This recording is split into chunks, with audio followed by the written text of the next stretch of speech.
একটা সময় ছিল কিছুই রান্না করতে পারতাম না। আর এই তো এই যে এখন অনেক কিছুই শিখে গেছি। আজকে নতুন একটা রান্না করব। তারপরে এই তো এই যে দেখতে থাকেন সবাই। আজকের সকালটা শুরু করলাম নাস্তা দিয়ে।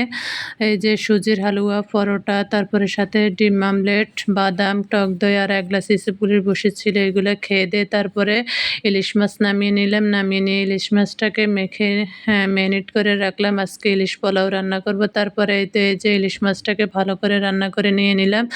নিয়ে একটু তারপরে দুধ দিয়ে ভালো করে ইলিশ মাছটাকে আরও একটু ভালো করে রান্না করে নিয়ে নিলাম। তারপরে রান্না শেষে ইলিশ মাছটাকে একটা বাটিতে উঠিয়ে নিলাম। উঠিয়ে নিয়ে নিয়ে পোলাও করলাম। ওই ঝোলের মধ্যে পোলাওটা করে নিলাম। এখন পোলাওগুলো একটু সাইড করে সরিয়ে নেব। সরিয়ে নিয়ে ইলিশ মাছগুলো দিয়ে দিব। দিয়ে এখন চাউলগুলোকে দিয়ে ঢেকে তারপরে দমে রেখে দেব। দমে রেখে দেওয়ার পরে আমার পোলাওটা এখন হয়ে যাবে। হয়ে গেলে তারপরে পাশের চুলায় আমি কোয়েল পাখি রান্না করব। প্রথমে বললাম না নতুন একটা রান্না করব, এটাই হচ্ছে সেই নতুন রান্নাটা।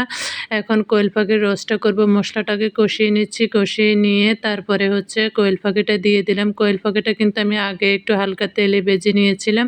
আর এখন ভালো করে কষাবো। কষিয়ে নিয়ে তারপরে এই তো এই যে আমার কোয়েল পাখিটার ফাইনাল লুকটা চলে আসছে। এটাই হচ্ছে আমার কোয়েল পাখির ফাইনাল লুক। আমি কিন্তু সিলেটে খেয়েছি। আপনারা কে কে খেয়েছেন অবশ্যই কিন্তু আমাকে জানাবেন।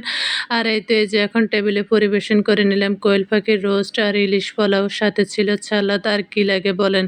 অসাধারণ একটা খাবার রান্না করেছি। আমার কাছে কিন্তু খুবই ভালো লাগছে। আপনাদের কার কার কাছে ভালো লাগছে অবশ্যই জানাবেন। আর কে কে কোয়েল পাখি খেয়েছেন সেটাও কিন্তু আমাকে কমেন্ট করে জানাবেন।